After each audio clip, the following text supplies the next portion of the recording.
আসন্ন অষ্টাদশ লোকসভা বিধানসভা নির্বাচন, এই নির্বাচনে জাঙ্গিপাড়া বিধানসভা কেন্দ্রের বামফ্রন্ট মনোনীত আইএসএফ সমর্থিত সিপিআইএম প্রার্থী কমরেড সুদীপ্ত সরকার আজ আপনাদের এই এলাকায় নির্বাচনী পদযাত্রায় অংশগ্রহণ করেছেন। এলাকার সম্পন্ন শুভবুদ্ধি সম্পন্ন মানুষদের কাছে আমাদের পার্টির পক্ষ থেকে আমরা আহ্বান করছি, আপনারা আসুন আমাদের পার্টির সঙ্গে কাজে ব্যস্ত সঙ্গে পরিচিতি হন এবং তার সঙ্গে আপনাদের যে মূল্যবান ভোট আগামী 29 এপ্রিল সকাল সকাল ভোট কেন্দ্রে গিয়ে 100 দিনের কাজের স্বার্থে এলাকার বেকার ছেলে মেয়েদের কর্মসংস্থানের স্বার্থে এবং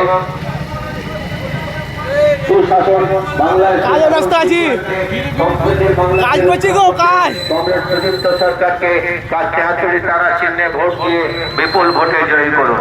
আসন্ন অষ্টাদশ বিধানসভা নির্বাচন, এই নির্বাচনকে সামনে রেখে জাঙ্গিপাড়া বিধানসভা কেন্দ্রের বাম মনোনীত সিপিআইএম প্রার্থী আইএসএফ সমর্থিত সিপিআইএম প্রার্থী কমরেড কাজে ব্যস্ত খুব।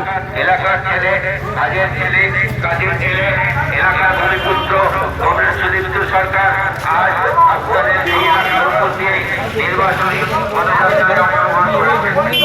এলাকার সম্পত্তির সম্পন্ন মানুষদের কাছে পার্টির পক্ষ থেকে আমরা আহ্বান জানাচ্ছি, আপনারা আমাদের প্রার্থীর সঙ্গে পরিচিতি হন এবং তার সঙ্গে হচ্ছে আপনাদের